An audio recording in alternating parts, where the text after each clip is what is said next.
গতকাল বাংলাদেশের একটি আদালতের একটি রায় দেখেছিলাম, হাফেজ নাঈম হাসানকে অত্যন্ত মিথ্যা মামলায় এবং ন্যাক্কারজনকভাবে তাকে মিথ্যা মামলায় ফাঁসির আদেশ দেওয়া হয়েছে।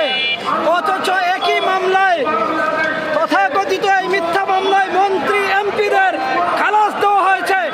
অথচ একজন হাফেজে কোরআন হাফেজ নাঈমকে একদম নিরপরাধে এই মামলায় যে তাকে ফাঁসির আদেশ দেওয়া হয়েছে, আমরা মনে করি বিচারের নামে এটি ছিল সম্পূর্ণ প্রহসন এবং সম্পূর্ণ একটি অবিচার।